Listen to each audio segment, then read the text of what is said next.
Hello friends, இன்னைக்கு middle class மக்கள் எதனால் ஏழையாக இருக்கிறாங்க? கடைசி காலத்தில் அப்பா அம்மா பிள்ளைகளை நம்பி எதுக்கு இருக்கணும்? கைக்கு காசு கிடைச்சா போதும்னு நினச்சிட்டு நம்ம செலவு பண்ணிடுறோம்.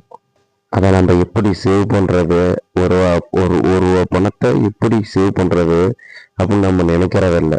அதை எப்படி செலவு பண்ணலான்னு தான் நம்ம நினைக்கிறோம். சொல்கிற ₹1 ₹2 இருக்கா, அந்த பணத்துக்கு நம்ம மதிப்பே கொடுக்கறதில்ல. எங்கே வேணாலும் போட்டு போயிடுறது. அந்த ₹1 ₹2 நம்ம உண்டியில வாங்கி வச்சு அந்த உண்டியில போடலாம, ஏன் கண்ட இடத்துல போடணும்? நம்ம அந்த ₹1 சேர்த்துறதுக்கு நம்ம டைம் இல்லாத நம்ம ஓடிட்டு இருக்கோம். ஒரு கடைக்கோ ஒரு சூப்பர் மார்க்கெட்டுக்கோ போனோமா, தேவையான பொருள் நம்ம வாங்குறதில்ல. தேவையில்லாத பொருளும் வாங்கிட்டு வந்து வீட்டில் அது போட்டு தேவையில்லாத பொருளை வாங்கி வீட்டில் வச்சுட்டு இருக்கிறோம். நம்ம அந்த பணத்துக்கு இடத்தையும் அடைச்சிக்கிட்டு அந்த பொருளை எதுக்கு வாங்கணும்னு தெரியாத சும்மா கறந்துக்கிட்டு, இதெல்லாம் நம்மளுக்கு தேவையா? 1000 சம்பாதிக்கிறீங்களா, கொண்டு போய் போஸ்ட் ஆஃபீஸில் போடுங்க. ஏன்னா பேங்கில் போட்டால் நம்ம அக்கௌண்ட்லேருந்து நம்ம டிரான்சாக்ஷன் பண்ணுவோம், ரெண்டாவது ஜிபே பண்ணுவோம். அது நம்ம அக்கௌண்ட்டில் இருக்கிற பணத்தை பூரா கால் பண்ணிடுவோம். போஸ்ட் ஆஃபீஸில் போடுங்க, புக்கை ஒன்று ஓப்பன் பண்ணி 10,000 சம்பளம் இருந்துச்சுன்னா ஒரு பர்சன்டேஜ் 10% இது போஸ்ட் ஆஃபீஸில் கொண்டு போய் போடலாம.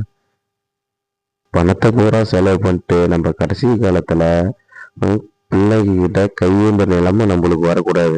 ஏன்னா ₹10 இருந்தால் மட்டும்தான் நம்ம பிள்ளைங்க மதிப்பாங்க. பணம் இல்லைன்னா நம்மளை மதிக்க மாட்டாங்க.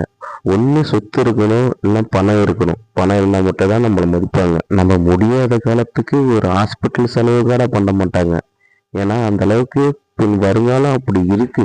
ஒரு ₹20,00,000 போஸ்ட் ஆஃபீஸில் பேங்கில் இருக்கிறவங்க கடைசி காலத்தில் சொல்லுங்க பேர், கண்ணா பார்த்துக்குவாங்க. ஏன்னா அந்த பணம் அவங்களுக்கு தேவைப்படும்.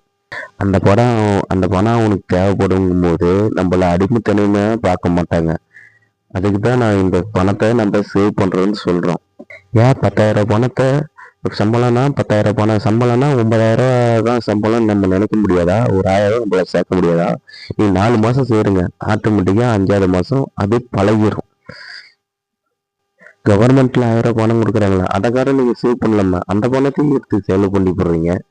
அப்போ நம்ம பிற்காலத்தில் பசங்க கையில் கையேந்திட்டு தான் நிற்கணும்.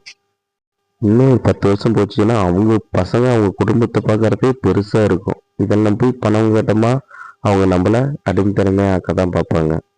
அதனால் நம்ம யோசனை பண்ணி பணத்தை 1000 நம்ம சேர்ப்போம். மாதம் சேர்ப்போம். உங்கள் பேரில் சொத்து இருக்கா, மாற்றி விடாதீங்க.